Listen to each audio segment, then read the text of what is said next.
E aí, meu povo, tranquilo? Bom, a aula de hoje eu vou focar mais em fazer uma correção de exercício das duas últimas atividades que nós fizemos, tá bom? Só para poder relembrar os conceitos aí. Então vamos lá. Primeiro questionário da atividade 1. O que é calor para a física? A gente fala que calor é um tipo de energia que passa de um ponto de maior temperatura para um ponto de menor temperatura. É bom frisar isso aí. O calor, ele é um tipo de energia, ok. Só que para ele existir tem que ter uma diferença de temperaturas para ele que possa passar de um lado para o outro, correto? Não é só simplesmente falar que é um tipo de energia, não. Ele só existe quando tiver uma diferença de temperatura. Qual é a unidade de medida que convencionalmente usamos para medir o calor? É a caloria, que a galera começou a utilizar muito tempo antes de a gente descobrir o joule. Tá? Então a gente usa a caloria para calor. Número 3. Aos 3 minutos e 6 segundos do vídeo, o cozinheiro fala que a superfície do feijão demorou um pouco para esquentar. Por quê? Lá no vídeo ele diz que o calor demora vindo do fundo da panela até a superfície, porque o calor vai passando de grão em grão de feijão. Né? Então você vê essa natureza da movibilidade da energia. Lá na chama está muito quente, na parte de cima está mais frio e o calor vai subindo ao longo da panela. Então é uma forma de energia que é transferida de um ponto para outro. Número 5. Fisicamente, o que significa esfriar alguma coisa? Esfriar é diminuir a temperatura. Como que a gente diminui a temperatura de um corpo? A gente viu que temperatura tem a ver com a energia das moléculas. Então eu tenho que tirar essa energia. Só que para tirar essa energia eu não consigo destruí-la, eu tenho que mandá-la para algum lugar. Então para esfriar um corpo, eu tenho que retirar a energia dele através da transferência de calor. Então, retirar a energia das moléculas de um objeto. Tá certo? A panela com 1 litro de água variou a temperatura em 30 graus em 3 minutos. Já a panela com 2 litros variou a temperatura de 15 graus em 3 minutos. Qual é o nome do conceito dos corpos que têm de esquentar ou esfriar? Né? Essa dificuldade da galera esquentar ou esfriar. Isso é chamado de capacidade térmica. Quanto maior a capacidade térmica, mais calor um objeto recebe, sem variar tanto a sua temperatura. Então, a panela com 1 litro de água variou o dobro da temperatura da panela com 2 litros. Por quê? Se variou o dobro, porque ela tinha metade da massa. Então é mais fácil para ela esquentar. Né?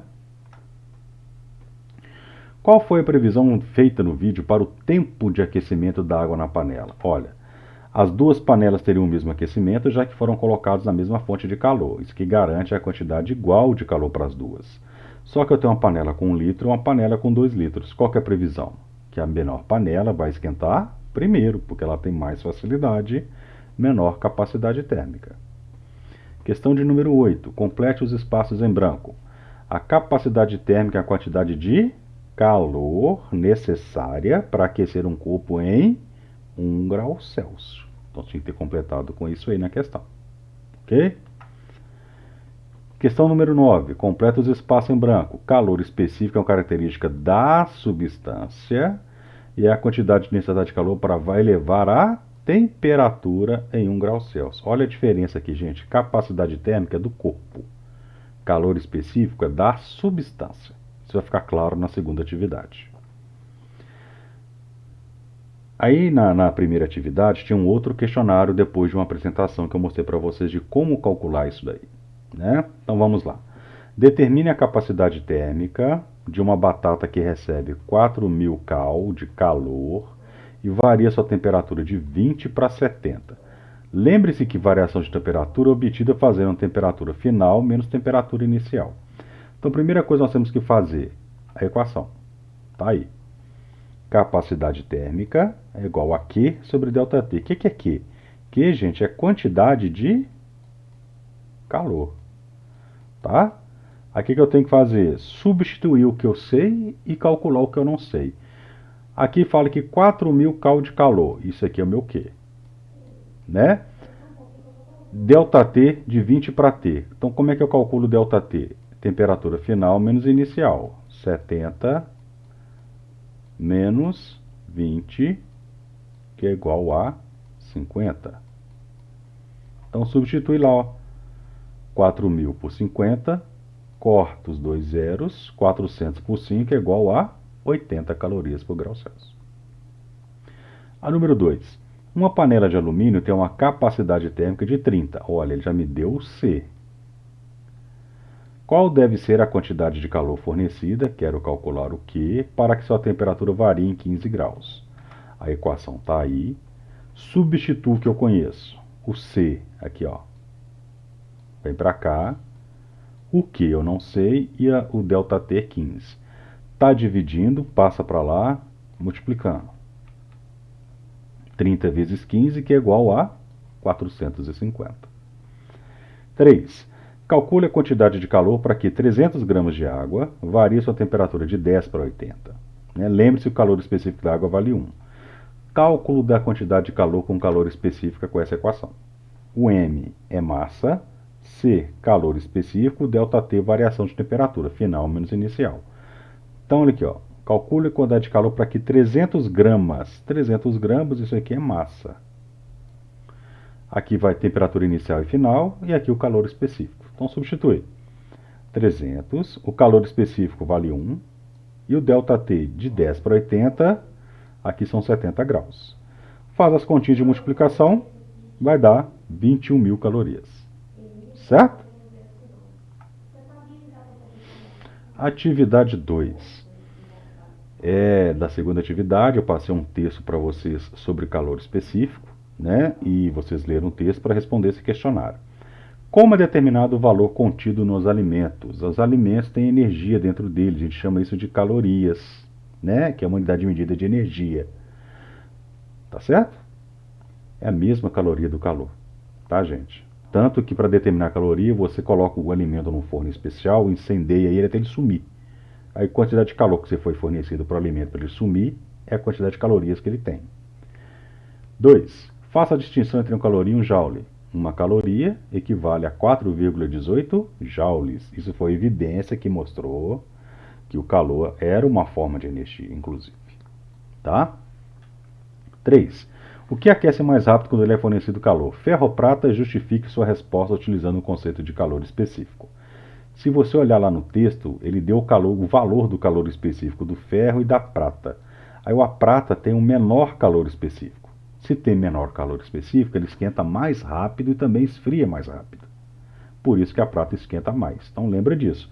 Calor específico, quanto menor o calor específico, mais rápido o objeto esquenta. Tá? Marque a alternativa que apresenta a principal característica de uma substância que se aquece muito rápido. Para aquecer muito rápido, como eu acabei de falar, ela tem que ter um baixo calor específico. Não tem nada a ver com condutividade térmica, é calor específico. Tá? 5. Uma substância que aquece rapidamente possui um calor específico alto ou baixo? Já está explicado ali em cima. Um calor específico baixo. 6. O Nordeste do Canadá e grande parte da Europa recebem praticamente a mesma quantidade de luz solar. Olha bem, eles recebem a mesma quantidade de calor do Sol por unidade diária. Por que então a Europa geralmente tem invernos menos rigorosos? Por que no inverno na Europa é mais tranquilo que o inverno do Canadá? Isso tem a ver com a água. Se você olhar no mapa, a Europa ela é toda recortadinha, toda cheia de recortes dentro do oceano. Já o Canadá é uma massa de terra enorme.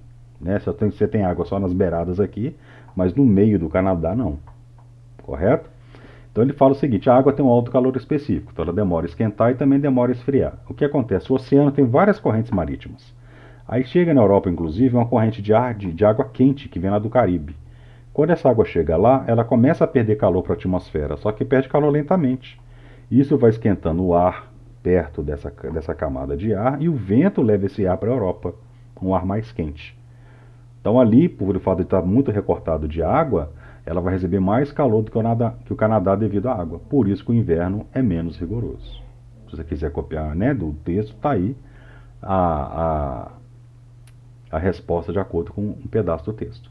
Tá certo? 7. Por conservação da energia, se a água do oceano esfria, então algum lugar deve esquentar. O que é que esquenta? Acabei de falar. Esquenta a massa de ar. Então a água esfria, esse calor passa para o ar e esquenta a massa de ar. 8. Por que a temperatura é aproximadamente constante em massas de terra cercada por grandes volumes de água? Mesma coisa, a água tem um alto calor específico, então a amplitude térmica dela é pequena. O que é amplitude térmica? É a diferença entre a menor e a maior temperatura. A água demora a esquentar e também demora a esfriar, então ela fica praticamente constante.